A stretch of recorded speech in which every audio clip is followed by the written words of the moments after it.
Saat Bu Bidan sedang asik mencuci, ada suara mak gedebuk atau sesuatu yang jatuh.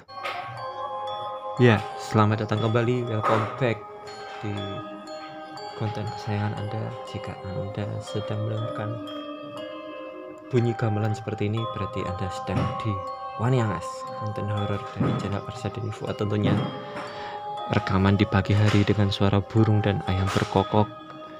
Kita akan melanjutkan penelusuran Jateng kita setelah kita sudah dari 2 kabupaten, yaitu Brebes dan Cilacap. Kita akan lanjut ke daerah selanjutnya di sisi barat Jateng, yaitu Banyumas.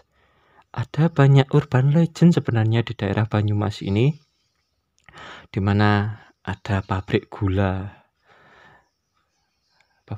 namanya apa ya, gak lupa saya. Pabrik gula yang terkenal horor di Banyumas.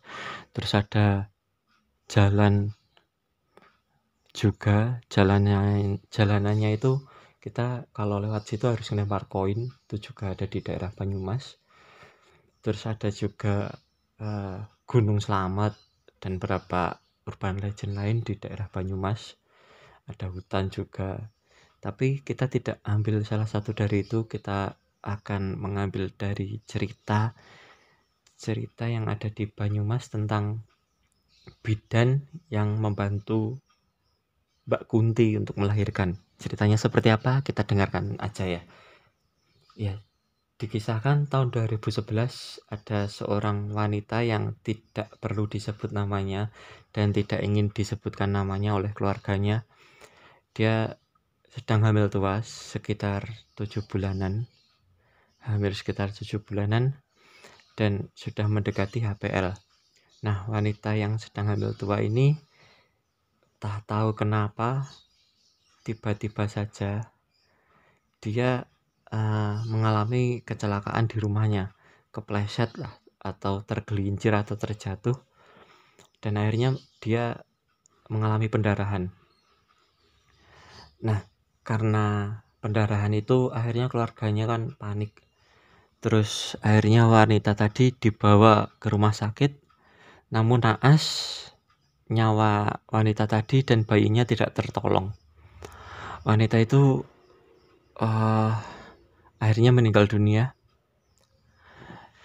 Setelah kematian wanita tadi, tidak ada sesuatu yang terjadi ya, tidak ada hal-hal mistis yang terjadi. 1, 2, 3, 4, 5, 6 hari nggak ada sesuatu yang terjadi setelah kematiannya.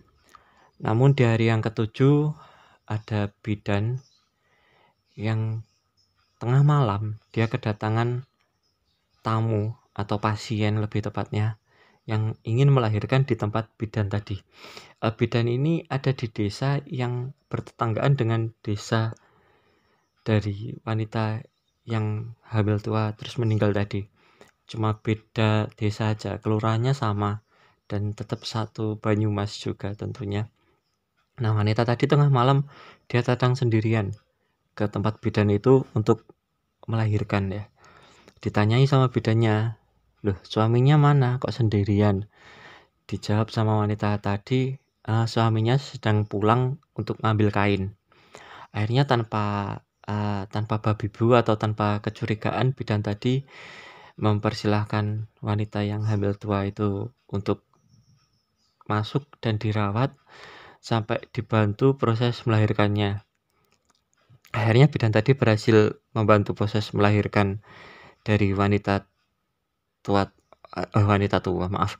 yang hamil tua tadi. Dan akhirnya bidan tadi pun minta izin ya, "Mbak, jangan banyak gerak dulu, silahkan istirahat dulu, kan mbaknya habis melahirkan. Saya tak pamit ke belakang dulu untuk nyuci alat-alat yang untuk melahirkan tadi ya." Akhirnya bidan tadi ke belakang untuk mencuci alat-alat yang bantu proses melahirkan tadi, alat-alat bedahnya mungkin ya. Nah, tiba saat Bu Bidan sedang asik mencuci, ada suara mak gedebuk atau sesuatu yang jatuh. Loh, karena kaget, loh ada apa ini? Aneh apa ya ning kono? Akhirnya Bu Bidan tadi lari kembali ke ruang pemeriksaan. Lah kok saat kembali ke ruang pemeriksaan, si mbaknya tadi atau ibu-ibu yang melahirkan tadi nggak ada, bayinya pun nggak ada. Bu Bidan pun panik, lagi piye kok reneng, dicari mengelilingi rumahnya, tempat prakteknya tadi tetap nggak ada. Padahal pintu untuk pemeriksaan tadi, kelahiran tadi dikunci, dan pagar depan rumahnya Bu Bidan itu tinggi, nggak mungkin si wanita tadi bisa begitu saja lari. Nah, Bu Bidan pun akhirnya bingung ya. Tapi untungnya sebelum melakukan pertolongan melahirkan tadi, Bu Bidan sempat ngobrol sedikit sama wanita yang hamil tua tadi. Dia sempat menanyakan alamatnya juga, di mana dia tinggal. Akhirnya kan karena proses kolek data, pengumpulan data ini, Bu Bidan pun memutuskan besok paginya aku tak ke rumahnya lah, tak datang ke rumahnya lah. Nah, keesokan harinya Bu Bidan akhirnya mendatangi alamat yang dikasihkan oleh wanita yang hamil tadi. Bu Bidan pun datang ke rumahnya dan menemui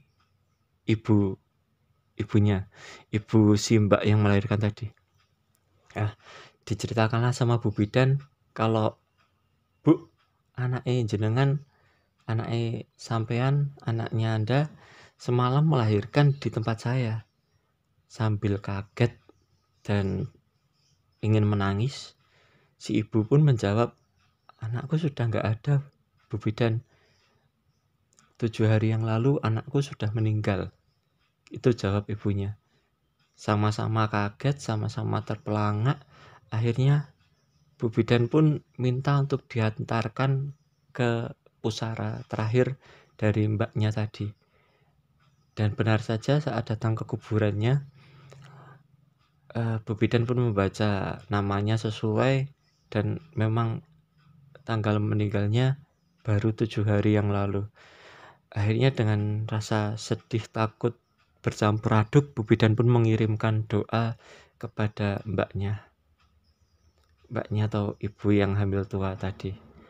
Nah, mungkin itu aja yang bisa Wani Angas ceritakan. Ini disadur dari beberapa grup Facebook, banyak yang mengupload ini cerita horor kisah nyata juga diambil dari situ. Nah, kadang-kadang kita juga mendengar cerita horor itu percaya nggak percaya, tapi ternyata ada. Nah, itu tadi cerita yang bisa Wani Angas sampaikan. Kurang lebihnya mohon maaf, dan tetap ojo wani-wani yen kowe wedi, ojo wedi yen kowe wani. Wani Angas, assalamualaikum, makasih, ciao.